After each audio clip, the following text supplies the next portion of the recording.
The Monster. This was my pick.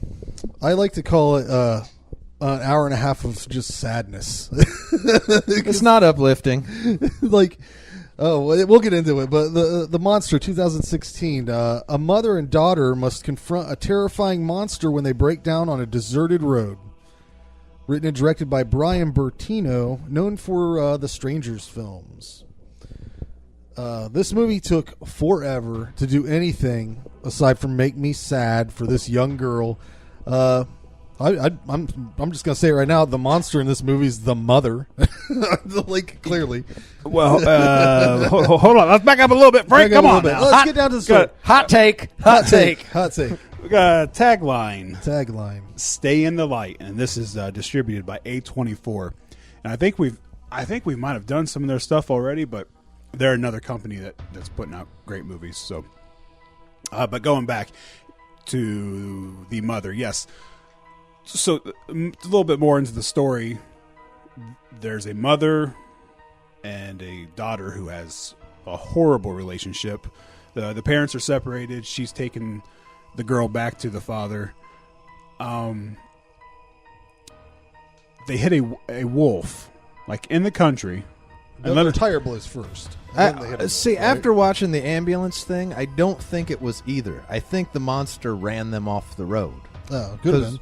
Because remember the big tooth she finds? No wolf has a tooth this big. And I think that's... I'm pretty sure they hit the wolf. They did hit the wolf, I thought. I'm pretty sure they hit the wolf. See, I always the took monster it might have knocked him off the road. At how dented the side of the car was and the big tooth, and then later when you see the monster, I always took it as let's not get hung up on that. The monster was the one that... the monster's really not the focus of this movie at all. And I guess that's one knock on it is... this is more about the relationship between the mother and the daughter than anything. Oh, yeah.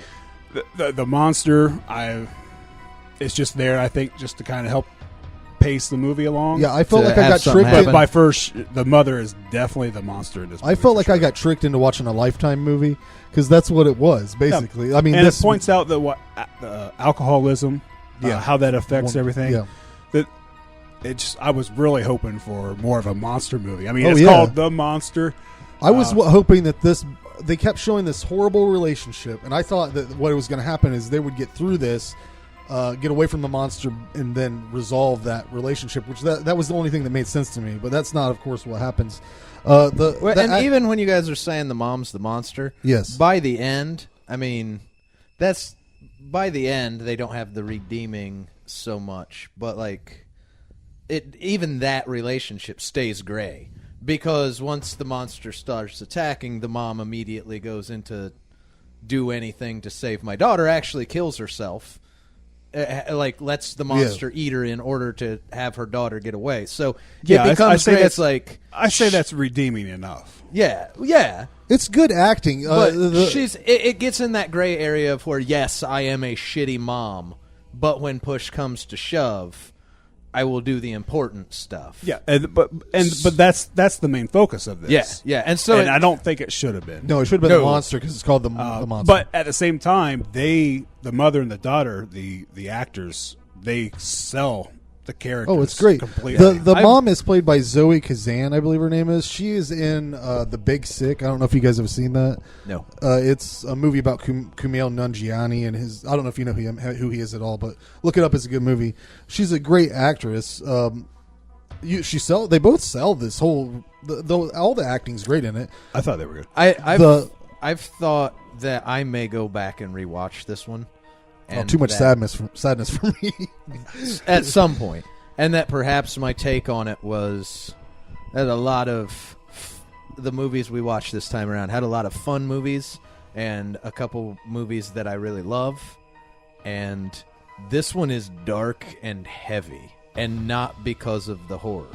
No. And so I'm not sure I gave it the complete fair shake it needs to be, because this is almost a drama.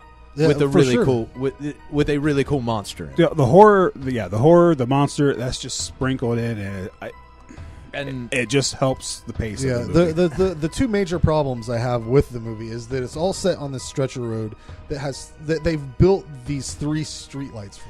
I have it wrote down.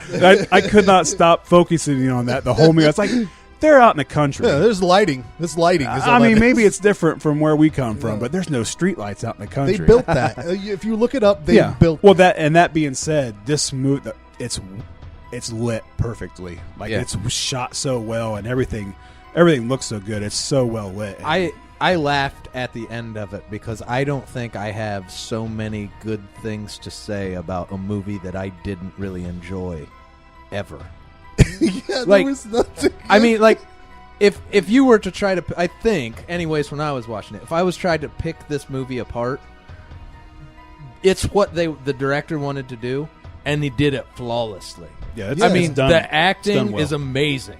The relationship between the mom and dad. I thought the monster is fantastic. Really? I love the monster. I was very happy to see a practical monster. It's cool as shit. It looked like the relic combined with those dogs from Ghostbuster. And So you I could have a little bit of a you problem could with even that. say it's a little too slow, but the acting between the mom and dad and how they or the mom and daughter and how they unfold the relationship is really well paced for what they're doing. Yeah, and it has to be too, because I mean the movie is the daughter. It's and an the mother. incredibly made movie that the whole time watching it, I was just like, I hope this ends soon. 'Cause This I'm kinda movie- tired of watching it. This movie serves sadness the way a lot of horror movies serve jump scares. So like it's just like, here's some more sadness for you. Look, the mom's drunk on the floor, throwing up in the toilet. There's the daughter. Oh, she's gonna hit her now.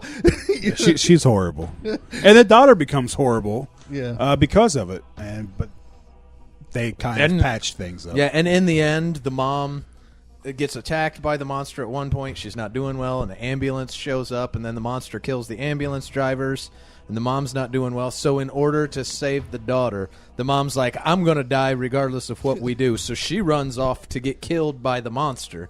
That way her daughter can get away. And that's what happens. The monster runs up and just fucking tears her up. And then instead of running away, the daughter comes and attacks the monster.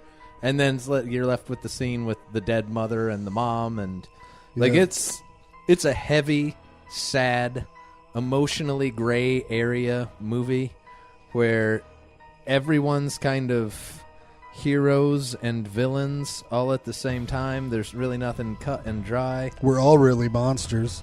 There You go. I think this is what I wrote down. I think the real monster in this movie is the terrible mother. What a horrible ashtray full of pubes and stale beer this woman is.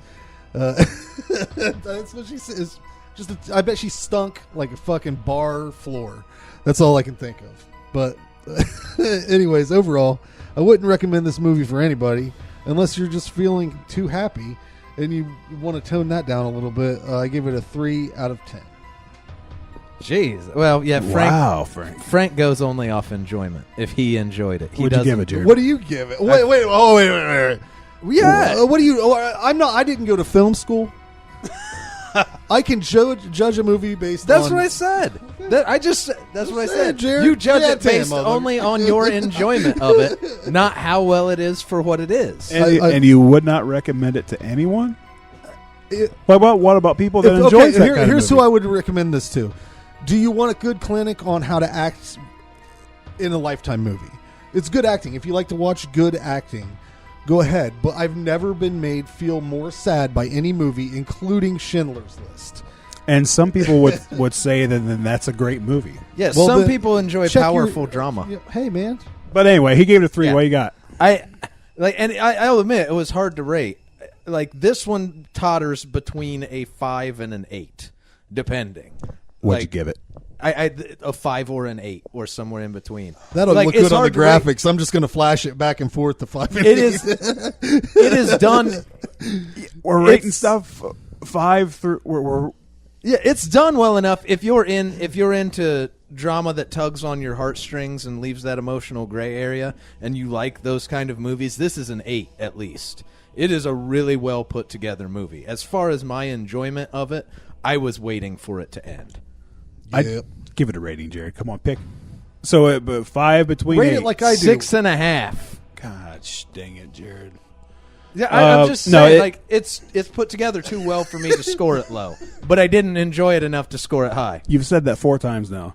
Well, quit picking at me, son of a bitch. You just picked it, Frank. Yep, Get off. that's Anyway, it looks great. The acting's great. The story's okay. Again, I love the practical monster, even though that's not the focus of this movie. I gave it a 6. There you go. All right.